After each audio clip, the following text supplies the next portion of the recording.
حسن اللہ یاری صاحب نے تمام روایات کو چھوڑ کے صرف اس بات کے اوپر زور دیا کہ حضرت سیدنا امام علی مقام شہزادہ رسول ان کا ماتم وغیرہ کرنا اس بات سے استثناء ہے، لہذا ہم یہ کرتے ہیں۔ تو سوال یہ ہے کہ یہ استثناء کس نے کیا؟ کیا حضرت رسول خدا صلی اللہ علیہ وسلم آپ یہ استثناء نہیں فرما سکتے تھے؟ حضور نبی کریم علیہ السلام نے تو یہ استثناء نہیں فرمایا۔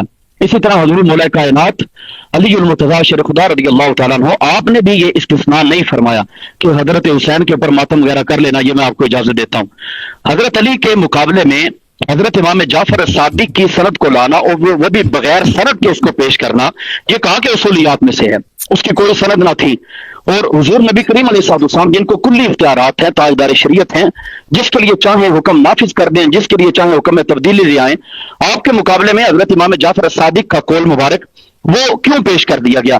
سوائے یہ کہ من گھڑت چیزوں کو پورا کرنا ہے، اس کے علاوہ کچھ بھی نہیں ہے۔ اب دیکھیں اسی بات کا جواب شیعہ حضرات کی کتاب ارشاد المقتدین میں اس انداز سے کیا گیا ہے۔ وہ یہ جواب دیتے ہیں کہ جو ہمارے ہاں یہ کہتے ہیں کہ حضرت امام علی مقام رضی اللہ تعالیٰ عنہ ان کے اوپر روح لینا یہ بالکل صحیح ہے، اس میں کوئی مسئلہ نہیں ہے، یہ یہاں پہ روایت کرتے ہوئے لکھتے ہیں روی عن رسول اللہ صلی اللہ علیہ وسلم لیس منا من ضرب الخدود وشق الجیوب، وہ ہم میں سے نہیں ہے جس نے اپنے گریبان کو چاک کیا اور جس نے اپنے رخساروں کے اوپر پیٹا، تماچے مارے، وہ ہم میں سے نہیں ہے۔ کہتے ہیں ھذا القول مطلقا، یہ نبی کریم علیہ السلام کا قول مبارک ہے، اس میں سے کسی کا بھی استثناء نہیں ہے۔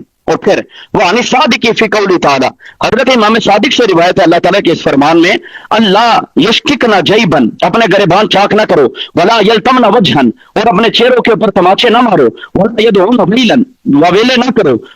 کہتے ہیں کہ یہ کس طرح سے معاملات آپ نے سنوارے اور کس طرح سے کرنے کی کوشش کی ہے۔ اور اسی طرح سے حضرت امام باقر سے روایت ہے اشد الجزع الصراخ بالویل والعویل ولطم الوجه والصدر وجزر الشعر، کہتے ہیں حضرت امام باقر سے بھی یہ روایت ہے، کہتے ہیں بہت زیادہ چیخنا چلانا، ویلے کرنے، اپنے چہرے کے اوپر تماچے مارنے، سینے کے اوپر تماچے مارنے، وجزر الشعر، اپنے بالوں کو نوچنا، یہ کہتے ہیں کہ ہم نے اس کو خاص کر لیا۔ وہ کہتے ہیں کہ یہ تمام چیزیں ہیں ہمارے علماء نے کہی ہیں، لیکن آخر میں فیصلہ کن بات کیا کر رہے ہیں، لیکن القوت مطلق حکم یہ ہے کہ ہر چیز کو کر دیا جائے، خواب و ماتم کسی اور کا ہو یا حضرت امام علی مقام حسین رضی اللہ تعالیٰ عنہ کا ماتم ہو، چیز کو ترک کرنا آپ کے ذمہ ہے، لازمی امور میں سے ہے۔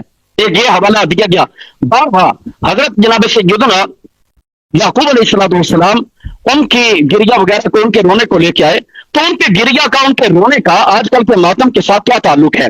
کیونکہ حسن اللہ یاری صاحب آپ درمیان میں اپنی تصویر کو ہٹا کے سامنے کوئی کچھ حوالہ چیک کر لیتے ہیں۔ میں کتاب لینے گیا تھا نا پیچھے سے، آپ سامنے ہی لے لیں، میں کون سا آپ کو برا بھلا کہہ رہا ہوں، تیاری آپ نے کی نہیں ہے۔ ہر آپ نے حضرت شہزادہ رسول، میں نے تیاری نہیں کی، آپ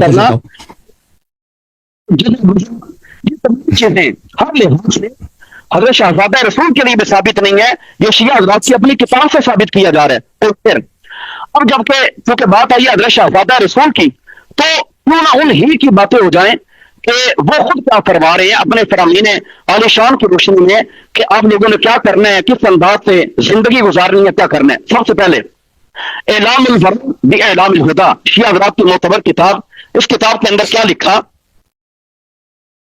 حضرت علی بن حسین امام زین العابدین فرماتے ہیں، میری پھپھو حضرت سیدہ زینب وہ فرماتی ہیں کہ جس وقت حضرت شہزادہ رسول جانے لگے تنہا ہو کے جہاد کے لیے، تو وہ رونے لگی، گر گرانے لگی، حتیٰ کہ حضرت سیدہ زینب نیچے گر پڑی، وہ ثابت تجب صوبہا، ان کا کپڑا زمین کے ساتھ رگڑ کھا رہا تھا، اس حالت کے اندر وہ زمین کے اوپر گر پڑی ہیں۔